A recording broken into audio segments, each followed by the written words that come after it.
मित्रों, आज 11 रोज के बाद बांग्लादेश के अंदर इंटरनेट पूरी तरह से खोल दी गई है।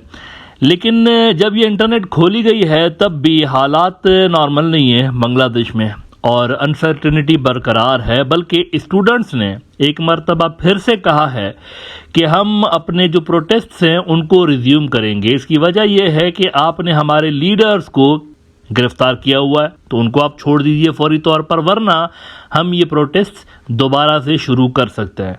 साउथ चाइना मॉर्निंग पोस्ट ने इस पर रिपोर्ट किया है कि Bangladesh students vote to resume protest unless leaders freed. अब ये देखिए, आलमी मीडिया इसको रिपोर्ट कर रहा है। सारी दुनिया की नजरें इन प्रोटेस्ट के ऊपर है और इस इशू के ऊपर है। अच्छा, चंद रोज पहले आपको याद होगा जब इंडियन मीडिया आउटलेट्स और कुछ बांग्लादेशी न्यूज आउटलेट्स आपको ये फिगर बता रहे थे कि हालिया जो प्रोटेस्ट्स हैं उनके अंदर कोई 4-5 हज़ार लोगों को गिरफ्तार किया गया है। लेकिन मैंने इस प्रोग्राम में आपको ये बताया था कि 4-5 हज़ार नहीं, 10,000 की फिगर है मेरे पास। मेरे सोर्सेज के हिसाब से 10,000 लोग कम से कम गिरफ्तार किए गए हैं।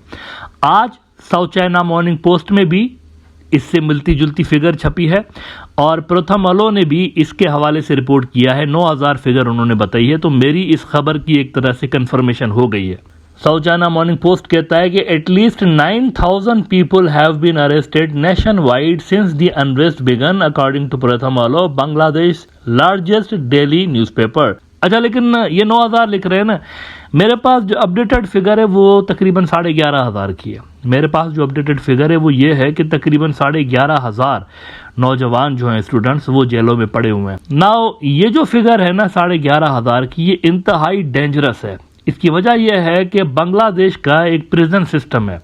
हर मुल्क के अंदर एक प्रिजन सिस्टम होता है। प्रिजन सिस्टम में आपको ये पता चलता है कि जी कितनी जेलें हैं, उन जेलों के अंदर कैपेसिटी कितनी है, कितने लोग उसमें डाले जा सकते हैं।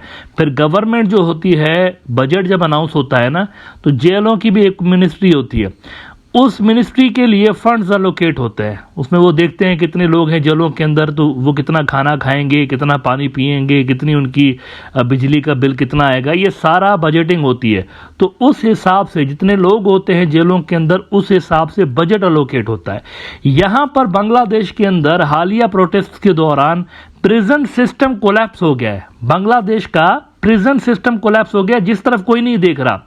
यही तो दुर्भाग्य की बात है कि बहुत सारे ऐसे इश्यूज हैं जिनकी तरफ मीडिया का ध्यान ही नहीं है। ये जो इशू मैं आपको बता रहा हूं, ये बहुत बड़ा इशू है और हजारों लोगों की जिंदगी इससे जुड़ी हुई है। जिन लोगों को वहां पर स्टूडेंट्स को ठोसा गया है, उनको खाना मिल भी रहा है, जेलों में नहीं मिल रहा, उनको बिजली मिल भी रही है। कितनी शदीद गर्मी है आजकल, उनको बिजली मिल भी रही है, नहीं मिल रही, पंखा उनके ऊपर चल रहा है, नहीं चल रहा है। ये बहुत सीरियस चीजें हैं जिसकी तरफ मेरे ख्याल से ध्यान देना चाहिए।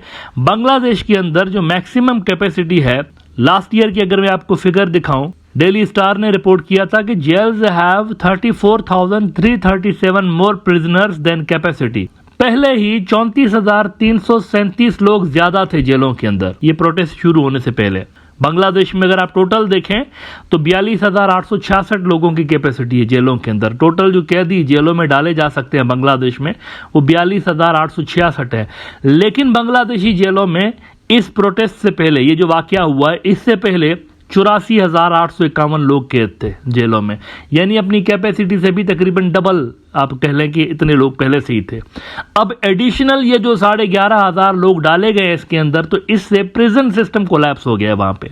तो मुझे नहीं पता कि किस तरह से वो इसको मैनेज कर रहे हैं, अवामी लीग वाले किस तरह से मैनेज कर रहे हैं, किस तरह पुलिस पकड़ रही है, जबकि उनके पास जगह भी नहीं है रखने के लिए, उनके पास इनफ फूड भी नहीं है इनको देने के लिए। तो ये कैसे पकड़ रहे हैं स्टूडेंट्स को, ये सोचने की बात है। I am sure human rights की जो तंजीमें हैं वो इस इशू को देखेंगी और जो जेलों में नौजवान पड़े हुए हैं उनकी कंडीशन जांचने की कोशिश करेंगी। अच्छा, इन प्रोटेस्ट से हट के एक और इंटरेस्टिंग डेवलपमेंट हुई है जो कि आज मैं आपके साथ शेयर करना चाहूँगा। इंडिया बड़ा कॉन्फिडेंट है कि वो दोबारा से अपना जो फुट होल्ड है वो स्ट्रांग करते जा रहे हैं। वहाँ पर अवामी लीग दिन ब दिन ज़्यादा से ज़्यादा उनके ऊपर, उनकी पॉलिटिकल सपोर्ट के ऊपर डिपेंडेंट होती चली जा रही है। इतने ज़्यादा वो कॉन्फिडेंट हैं कि कॉन्ट्रैक्ट्स होने से पहले ही अनाउंस कर रहे हैं कि ये भी हमें मिलने वाला है, वो भी हमें मिलने वाला है।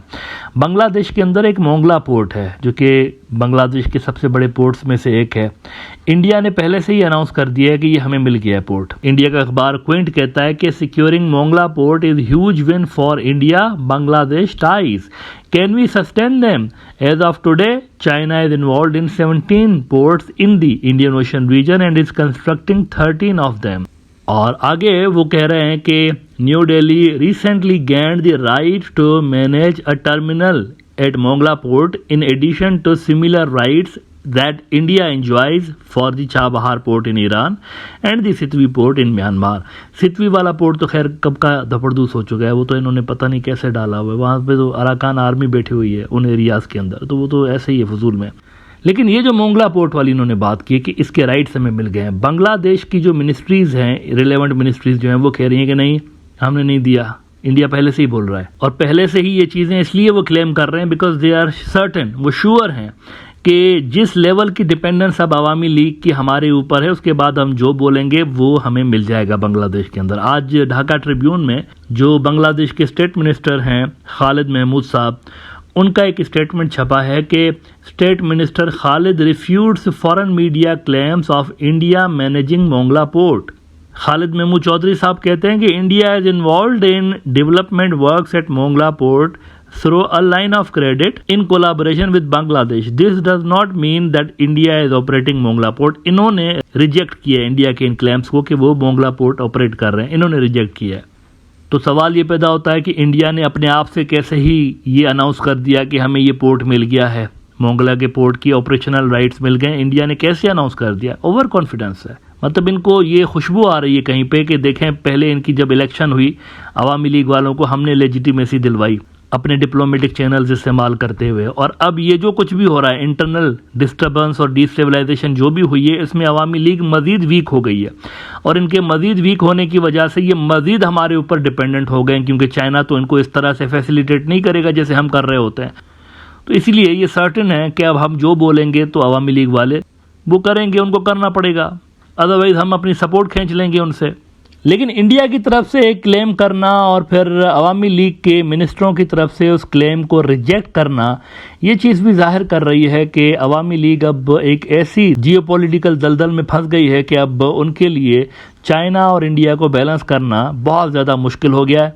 और इनके पास जो एक डिप्लोमेटिक स्पेस थी खेलने के लिए, वो स्पेस बहुत ज़्यादा श्रिंक हो चुकी है।